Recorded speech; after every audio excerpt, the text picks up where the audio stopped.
Hello, everybody, and welcome back to another episode of the Bobby Valentine Sports Show. And we're going to get into another week of the baseball season, like we always do. I'm your host, as always, Frank Rampin. And let's dive right into it. We're going to get right into our weekly recap for this week. Last week of August, we're about to get into September, and there's just about 30 games left in the MLB season. 30 games left, just about 30, 35 for every team. Crazy times for the MLB, getting right down to the end of it. Division race is heating up. Wild card race is crazy as ever. We're going to talk about it all right now. So we'll start it off. And last night during the Sunday night baseball game, if you didn't see it, it was Braves against San Francisco in San Francisco at Oracle Park. One of the craziest double plays I have ever seen turned in my entire life happened in this game. We're going to bring that up here right now. So it's the top of the fifth inning. Ronald Acuna up. And he's going to tap one right to the second baseman, but the first baseman's going to cut it off, flip it to the pitcher. Pitcher's not at first. He flips it to the second baseman at first. He's on the bag, throws to home, and they immediately call him out, or call him safe at the plate. So that was almost too fast for me to even talk about it. Ground ball to short, or to second, excuse me. First baseman comes and cuts it off.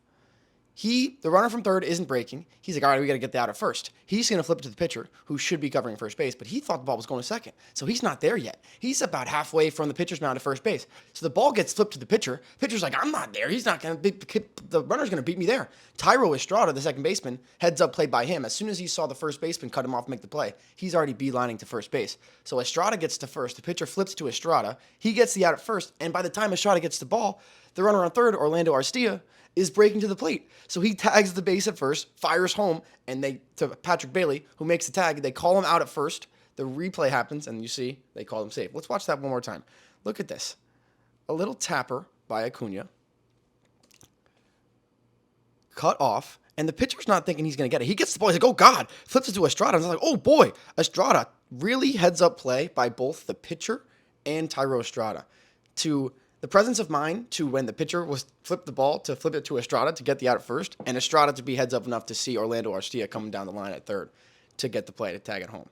So, wild play. I was actually on the phone watching when that happened, and I didn't even know how to react to that. It was a 3-1-4-2 double play. It was the first 3-1-4-2 double play turned in the MLB since 1961, according to the Elias Sports Bureau. 1961, that's 62 years ago. So, very weird. This season, I feel like I've seen a lot of interesting plays that I haven't seen a lot of. The past 2 weeks has been like inside the park central. I don't know what's going on. Very weird stuff. But next segment in the weekly recap, the Seattle Mariners are, for the second week in a row, still MLB's hottest team. Looks like they may have even gotten even better over the course of this last week. Julio Rodriguez, we talked about him last week. He had those 17 hits in 4 games. Ever since he started turning on with the bat, that Mariners offense has come alive. They're 9-1 in their last 10, and like I just said, the hitting has finally caught up to their pitching. Their pitching has been very good all year round. Logan Gilbert, George Kirby, Luis Castillo, those guys have been solid. The hitting has not always been there this year, but led by Julio Rodriguez and Teoscar Hernandez, that offense is back, and it looks like they're back to stay. And as of right now, the Seattle Mariners have sole possession of first place in the American League West. Sole possession of first place in the American League West. I've been talking about the Rangers and the Astros the whole year. It's been a two-man race all year round. Seattle was kind of outside the wild card hunt, and out of nowhere, they inserted themselves right into the thick of the wild card race, and now they're at the top of the West, and they lead both the Rangers and Houston by a game. Wow. So where the Rangers and the Astros are both tied, and the Mariners are 1 game ahead. So this AL West race just turned into a 3-team race, and it's going to be unbelievably entertaining for the rest of this season. Unreal stuff there. I cannot believe it. I'm so shocked. But Seattle, 2 weeks in a row, holds our spot for the hottest team in baseball. And the last part of the weekly recap, the outfield play of the week. This one actually happened yesterday as well. Same thing with the double play that happened we talked about earlier. George Springer. In a game yesterday against Cleveland Guardians, George Springer made an unbelievable catch in the right center field gap. We're going to pull that up here. This is going to be George Springer's second appearance in the outfield play of the week segment. So, Jose Ramirez already homered in this game. He's going to flare one into right center field. George Springer's on the move, and he's going to lay out and fully extend his body in a very awkward position, slam down into the ground, and make a sprawling catch to save extra bases from Jose Ramirez. His teammates love it. Kikuchi loves it. Vladdy loves it. And look at that sprawling play. Look at that right arm. You see how he uses his right arm to extend back so he can reach out as far as he possibly can to extend to the very end of that to make that play? What a play from George Springer. You're always taught that as an outfielder to use your other hand to counteract your body weight. And George Springer pulls it off there in an unbelievable fashion. We're going to go back and watch that again. And look how much ground he covers here. Look how much ground he covers. It absolutely lays out and makes a ridiculous catch. Looks like he either knocked the wind out of him, maybe hurt his wrist a little bit on that play. But George Springer, geez, he's Connecticut native, just so everyone knows. Went to UConn. Look at that play. Look at this. You see the right arm here counteracting his weight as the left arm sprawls to make the catch? Oh, man. That's top-tier outfield play right there by George Springer. Love to see it. Love to see it. So there's the outfield player of the week for this week, and that'll close out our weekly recap segment. And that'll lead us into our next segment, as always, and it will be our game of the week. So the game of the week this week, actually, another game happened this weekend. I believe this one was on Saturday in the Diamondbacks versus Reds series. I talked about that series, I believe, maybe last episode, a week, 2 episodes ago, because this was a very crucial series for both teams. And it was very, very entertaining to watch. So potentially a playoff preview, but both of those teams, as of right now, are not in. I think Cincinnati, because of what happened in this series, was able to keep the slight edge of that last wildcard spot. But as of right now, they could both make a playoff team. This could be a series that we see in the playoffs. So we're going to pick up here in the bottom of the first inning, and it was actually Corbin Carroll bobblehead night. So could have had that one here, but I mean, Arizona's too far. But also, speaking of bobbleheads, I don't know if you've noticed, but there's a new one on the desk right now. We got these guys over here, they're bonds. Edwin, 61 Roger Bears, Bucky Dent, we've seen these, Derek Jeter, Bobby, Kike, Matty, and got this one yesterday at the Marlins game. 1997 World Series MVP Livan Hernandez. You kidding me? Hey, I'm now. All right, so sorry about that. Go back into the game of the week. Corbin Carroll bobblehead night. He comes up in the first inning, and he's going to lace one down the right field line. And you know Corbin Carroll is already thinking about 3. That ball takes a good bounce for him off the wall, and he is easily going to get in there. And the throw actually gets away and hits the third base coach. So a little bit of unluckiness there for the Diamondbacks, as if that ball got away from there, Corbin was going to score easily. But look how fast he is. Just glides around the bases, slides, little pop-up slide into third base. No chance to get him. So leadoff triple, and 2 batters later, after the Reds were able to get 2 outs, Corbin's going to come in to score on a pass ball. So Christian Walker at the plate, and the ball gets away from the catcher and gets away, allowing Corbin to score. So after 1 inning, 1-0 D-backs. And we'll jump ahead to the 5th inning here, when Ketel Marte comes up with 2 runners in scoring position after Corbin Carroll hit his second extra base hit of the night. And Ketel Marte is going to absolutely annihilate this off-speed pitch and deposit it into the right center field stands for a 3-run homer, making it 4-0 D-backs in the 5th inning. So now we'll go to the top of the 6th inning for the Reds. And the rookie sensation, no, not Ellie De La Cruz, we've talked about him a lot, but the other rookie sensation for the Reds, I mean, there have been so many this year, but Matt McClain, he comes up with nobody on, and he's going to hit one on a 3-2 count to lead off the inning, rips it into right center field. That's going to send Carroll back to the wall, and it's going to get out of here into the 4th row of the stands. So that will make it a 4-1 game. Matt McClain with his 16th home run of the season. Very, very impressive numbers from the other rookie infielder that the Reds have. So a lot of young talent for this team in the Reds. So now we're going to go to the 8th inning, where Nick Martini is going to come up. Oh, excuse me. Nick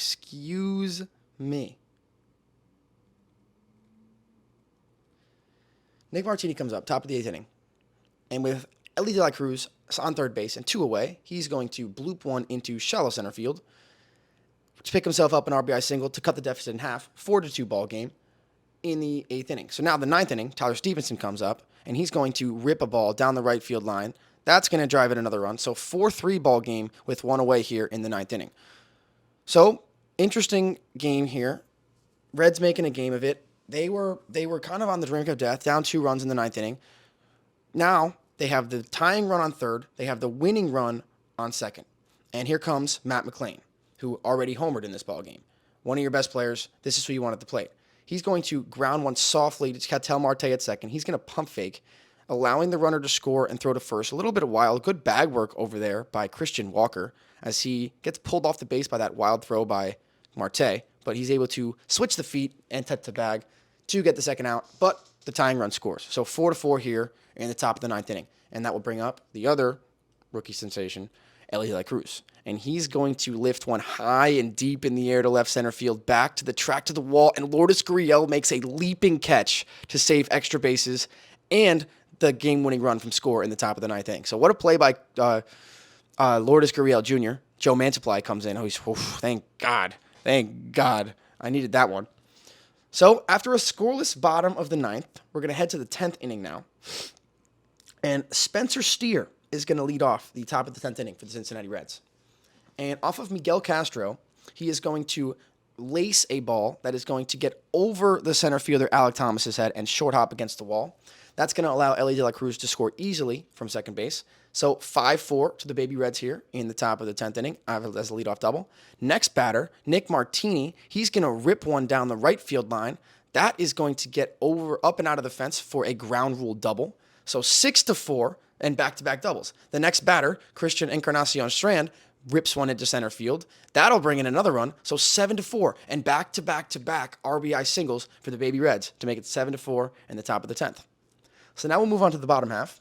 And off of Alexis Diaz, Geraldo Perdomo singles to lead off the inning. First pitch to the bottom half of the 10th. That'll bring in a run, 7-5. So already immediate action from the Diamondbacks after a 3-run top of the 10th. After the Alexis Diaz is able to record an out, run on first and second now. Tommy Pham comes up with one away. He's going to ground one softly to second baseman Matt McLain, and it's going to get right through his legs. That's going to allow a run to score from second. Runner from first gets all the way to third. So with one away here, runners on first and third on the error by Matt McLain. Usually very sure-handed. Matt McLain's been very, very good for the Reds, as we've seen in this game. Next batter, Christian Walker on a 3-1 pitch, lofts one into fairly deep right center field. TJ Friedel makes the play, but Corbin Carroll comes in to tie the game. So 3 runs in the top of the 10th, 3 runs in the bottom of the 10th. But Diaz settles down, gets the final out, and we're going to go to the 11th. And with 2 away in the top of the 11th inning, Nabil Chrismat is on the mound for the Diamondbacks, and 2 away, runners on first and third. Bryce Hopkins is at the plate, and as Chrismat is coming from getting his signs to come back set, he has a little bit of a pause, and he's called for a balk, and the go-ahead run comes in the top of the 11th on a balk. You see that little twitch there from Chrismat? They got him on a balk, allowed the winning run to come in, and in the bottom half of the 11th inning, the Reds are able to seal out the victory, close it out with a strikeout here, and in a wild game, the Cincinnati Reds are able to take it 8-7 in 11 innings against the Arizona Diamondbacks. So a very, very interesting game there. Diamondbacks lose that one, but they do win the series. Very, very entertaining baseball to watch, and those two teams are definitely contenders come playoff time.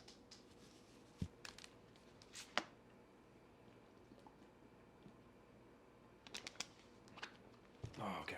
Little water break. All right. So now, heading into the last segment, we're going to go with the MLB standings update. And as always, we'll start with the American League East. So, the Baltimore Orioles. The Baltimore Orioles continue to do what they have been doing for this entire season, really. And it's really impressive to watch. The first team in the American League to 80 wins, and they have 80 consecutive multi-game series without being swept. That's the 4th longest streak in the history of baseball. Like, this is a legit team right here. This is a legit team, but Felix Bautista just got removed from a game the other day with UCL soreness, UCL tightness. I'm not sure exactly, but that is not a good sign. He has been the most dominant, one of the most dominant, or if not the most dominant relief pitcher in all of baseball this year. And it would be an absolute shame to see him get scrapped for the rest of this year. So the Rays are still sitting behind Baltimore. They still hold that top wild card spot, and they actually hold that top wild card spot by 6 games. So they're kind of sitting pretty up there. They've been playing well. They're 8-2 in their last 10, and Isaac Paredes just joined Evan Longoria as the only 2 Rays third basemen to have 25 or more homers and 75 or more RBIs in a season. So joining the Tampa Bay Rays exclusive company with Evan Longoria there, Isaac Paredes, and the Blue Jays. So the Blue Jays right now, they're sitting 2.5 games back behind Houston for that final AL wildcard spot, but they are still very much alive. And David Schneider, who we talked about a couple weeks ago, he's played in 10 MLB games so far, right? Because, I mean, that Blue Jays team is pretty good. It's kind of hard to get a lot of playing time for them, but that Blue Jays team is pretty good. So in 10 career MLB games for David Schneider, he's hitting .424. He's got 4 homers, 9 RBIs, and an OPS of 1373. So in the minimal opportunities that David Schneider has been able to get with that Blue Jays team, he's been able to perform. So if he's able to continue to do that, Beeb, got to watch this, brother. That'd be pretty cool to see David Schneider continuing to do what he does. He homered the other day. First homer at home against Cleveland to win that game. First homer in Toronto for him. So great stuff. We'll move down to the Red Sox now. And Alex Verdugo yesterday hit a leadoff homer for the 3rd consecutive game. And he became just the 3rd player since 1900 to lead off 3 consecutive games with a home run. And that's just insane. He's done it twice at Fenway, and he did it once against Houston at Minute Maid at the Juice Box when they had that crazy 17-1 game when they killed him. And to round out the AL East, the New York Yankees. Aaron Judge, over this past week, just had his first career 3 home run game. The 34th in Yankee history, and it was done by 25 players. So, I mean, honestly, it's pretty surprising to me that Judge hasn't had a 3 home run game by now, given that he's had a 60 home run season. So, yeah, Aaron Judge had a 60 home run season before he had a 3 home run game. So, that just shows you Aaron Judge. I mean, he's been hurt for a lot. Maybe people have forgot about him, but I don't think he should. And he's got 28 home runs in 73 games this year. 28 home runs in 73 games. The guy missed a whole month. And that 28 homers in 73 games would be on pace for 62 in 162 games. So he's on pace for the same amount of home runs he hit last year when he broke the record. And he missed a whole month. So this guy's still just unbelievably productive offensively. But the Yankees, man, 11 games back of a wild card spot, 6 games under 500, just unbelievable. I've never seen anything like it. Not in my lifetime, I haven't seen it. So to the National League, the Atlanta Braves. I don't know who's going to stop the Braves. They lost yesterday, but I don't know, man. Spencer Strider has struck out 400 batters. 400 batters. The second pitcher to do so in his first 46 games, joining Dwight Gooden, who is actually about to get his number retired for the New York Mets. But 46 games to get 400 strikeouts. You kidding me? That Braves team is just insane. And Orlando Arcia became the 8th Brave with 15-plus home runs this season. That matches the franchise record that was set last season. So this Braves team is just continuing to get better. Their roster is so good. And their backup, I was talking about this yesterday. Travis d'Arnaud is their backup catcher. Look at his numbers. Next time you get a chance, look at Travis d'Arnaud's numbers. Those are not backup catcher numbers, man. It's insane. Everyone on this team is insanely productive. It's ridiculous. And we talk about Michael Harris being the best 9-hitter in baseball forever. He's hitting 2 now because Ozzie Albies isn't playing, but it's the same thing. The Miami Marlins, they've been a little bit of a struggle recently. They're 3-7 in their last 10. They need to pick it up now. They're only 1 game over 500. I went to the game yesterday. Told you got the Levon Hernandez bobblehead. Pretty good game for them, but they lost a bad one on Saturday against the Marlins. David Robertson has blown save. He's not been good for them. In the 3 weeks that they've had him, he has not been good. They are behind San Francisco and Cincinnati. So there's 2 teams ahead of them, and they're on the outside looking in. 3 games back, not looking great. But Jorge Soler is looking unbelievable. He hit his 35th home run of the year yesterday in the game that I went to, and he's been tearing the cover off the ball. He was actually on a cycle watch. He had a double in his first at-bat. Then he homered. So at that point, I was like, ooh, got to keep an eye out for it. And he hit a ball that the center fielder actually made a diving catch on, that if he didn't catch, potential triple for him because he needs every help he can get. He's not very fast. But the Washington Nationals, who I was just talking about, they just jumped ahead of the New York Mets. So I have been talking about them for the last month as the best last place team in baseball, but that's not the case anymore, as they are 25-15 since the All-Star break, which is the fifth best record in baseball. So this isn't even one of the best last place team in baseball, because they're not even a last place team anymore.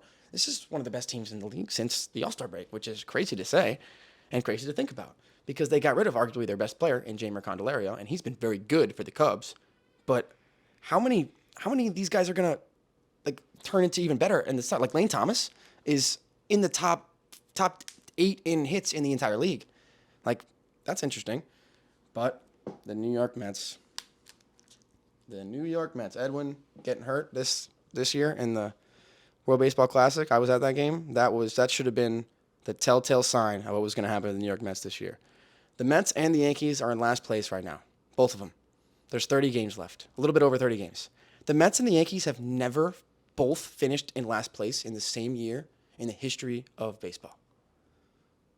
So, as someone who lives up in New York, I'm from Connecticut, like, this is such unheard of stuff. It's kind of funny. Not going to lie, because, I mean, I'm an A's fan or A's fan, but this is insane. All right, so American League Central now. And, I mean, I've talked about this division a lot, and I don't know what to say about it, really. I mean, the Twins are still leading it. They're probably going to win it. But they're only 5 games over 500.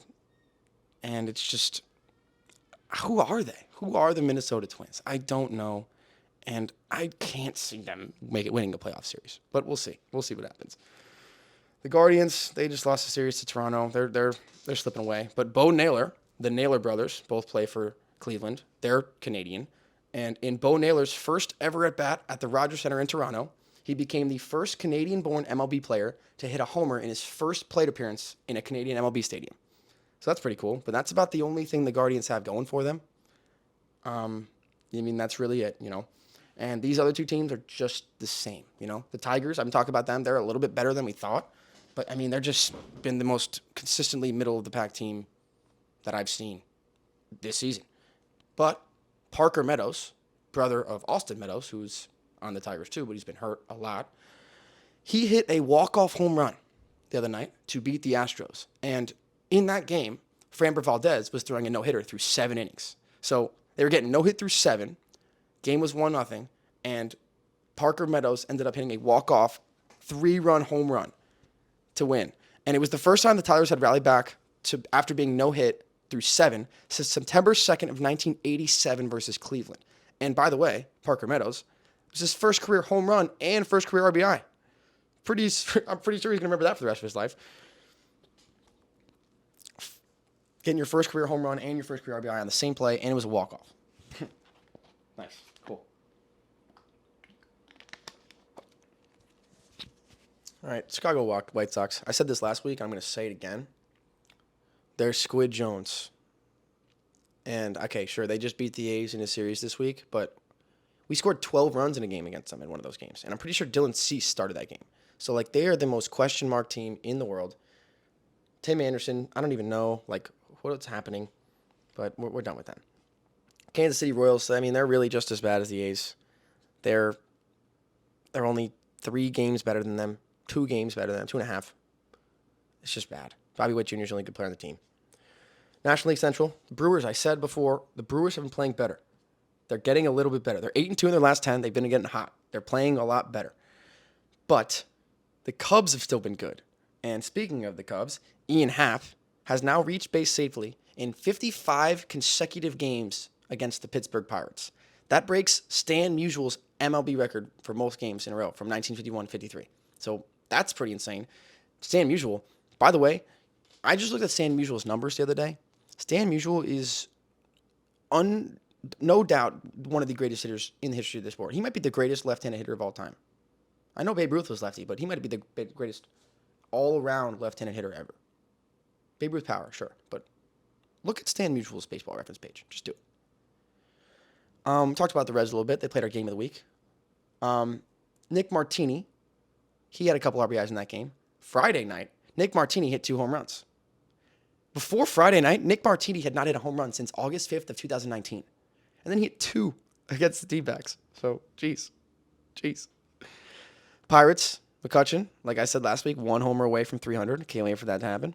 And Joshua Palacios became the 18th Pirate to hit a homer into the Allegheny River. Absolutely crushed it. Moonshot. I think it landed in it on a fly, maybe one bounce.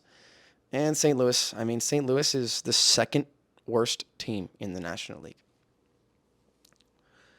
The only team that's worse than St. Louis in the National League is Colorado. Are you kidding me? Like St. Louis with Nolan Arenado, Paul Goldschmidt, the former National League MVP, the only team that's worse than them in the National League is Colorado? Jeez. And we'll make our way out west for the last two. And the Seattle Mariners. We talked about them earlier. Like, what the hell is going on in Seattle right now? They can't lose. Julio is absolutely going off. He became the fastest player in Mariners franchise history to reach 50 career homers in 256 games. They hit 7 homers in a game this weekend at home. That tied a franchise record for the most home runs hit in a single game, and it set a new record for their home ballpark at T-Mobile. I mean, T-Mobile's it's a pitcher park. It's the number one pitcher park pretty much every single year in baseball. And they hit 7 homers there. That shows you how hot they are right now. So, like I said, their pitching has been so good all year, and now the offense is finally coming around. This is a dangerous team coming for the last 30 games of the season. If I'm Texas, if I'm Houston, I'm a little nervous right now. But speaking of them, Texas, Scherzer had another 10K performance this weekend against the Minnesota Twins. It was his 113th career game with 10 or more strikeouts. 113 games. That's the third most in the history of the MLB. That's insane. So Max Scherzer's first ballot Hall of Famer, talked about it already, but the third most games ever with 10 or more strikeouts. Wow. And he's been lights out since he put on that other blue uniform. He was not rocking with that Mets blue. As soon as he put on that Ranger blue, lights out. And Houston, I mean, it's not like they've been playing bad at all. Like, they're still playing well. But Houston their pitching hasn't been as good. Their offense has been kind of saving them. They lost 17-1 to the Red Sox this past week. So they need to get it figured out. They got to figure it out fast. Them and Texas kind of have to get it figured out. Houston's 4-6, and Texas is 1-9 in their last 10. 1-9 for Texas. Texas lost last night to Minnesota on a walk-off walk, on a 4-pitch walk. Can't be doing that to the weirdo Twins. Kidding me? And the Angels. The Angels. Oh, my God. They ruined everything. Like, what are they doing? And now Shohei's he tore his UCL for the second time. Are you serious? So now he's not going to pitch until 2025. You didn't trade him. So now what? He's probably going to leave. He's probably pissed. You guys suck. Like, what a joke. They're 10.5 games out of the playoff picture. Like, it's just sad. Just unbelievably sad. Shohei's going to win MVP because, he's been having one of the greatest seasons in the history of baseball. We may be witnessing the greatest season in the history of the sport, and the dude's not even going to sniff near the playoffs. What a joke. 5 games under 500. I'm done with them. The A's, honestly, the Angels might be more disappointing this season than the A's. The A's may be the worst team of all time, but we were expecting that. Angels, come on, bro. Zach Geloff, talk about him. He's a dog. Fastest A to reach 10 homers, 35 games. And the A's, like I said, they matched the season high against the White Sox with 12 runs. And they hit, 5 homers in that game. Nick Allen went 4 for 4 with a bomb. 5 ribs? You kidding me? Chop City Mike. Check that out, brother. And then freaking the National League West, the Dodgers. Mookie, he returned to Fenway for the first time since he was back with the team in, I believe, 2019 after he won the World Series there the year after that. And he got a really, really long ovation. They love him there. All of his teammates love him. He's a great guy. Mookie's the GOAT. And, of course, when he was there, not the first game, but he had a 5-hit game at Fenway as a Dodger. And it was the first 5-hit game by a Dodger since Justin Turner back in May of 2019. And it was the second of Mookie's career. Mookie's a dog. He's got two 5-hit games now. He's got, 3 homer games now. How can you not love Mookie? The D-backs have been playing better. They just took that series against Cincinnati. They've been playing a lot better. But their pitching is not that good. Their bullpen is not that good. Miguel Castro, I swear, man, he struggles. He blows every lead they have, and it's really tough. But they're still alive. They're right there. They're in the wild card spot. They're a game and a half ahead of San Francisco. So we'll see what happens. Speaking of San Francisco, They're a game and a half back, like I just said. And Paul DeJong, they just got him because the Blue Jays traded for him for some reason, and they DFA'd him. Not really sure what that was about. I know he was to replace Bo Bichette for the time being when he had that minor injury. But, I mean, you just DFA'd him like 2 weeks after you trade for the guy? Like, that's not a very good trade. And then he gets picked up by the Giants, and in his first game with the Giants, he had 4 RBIs, 4 ribs. And he tied for the most in a player's first game with the Giants since RBI became a stat in 1920. So, that's not great. And the Padres I said this before, like they might make me eat my words, but now they're 3-7 in their last 10. They're 9 games under. I think it's time to say they're done. And it's not happening. But Josh Hader still lights out. He hasn't given up a run in his last 24 outings. That's 22 1/3 innings pitched. Just absolutely dominant. But they just can't. They haven't been able to figure it out all year. And the Rockies, like I said, they're the worst team in the National League. They haven't really changed. They have a couple good young outfielders. They have Elias Diaz. He's pretty good catcher, but that's about all they have. And I mean, this bottom of this NL West is very disappointing, especially with the Padres. But a lot of these races are very, very tight. This American League West is going to be insane. This National League wildcard race is going to be insane. And there's only 30 games left in the season. It's going to be an absolutely awesome last couple days of August and month of September. And I cannot wait to see what happens. My team's not anywhere near it, so we're going to see who makes it, see who gets in, and see if anyone can beat the Braves come postseason time. And, all right, so that's all we got.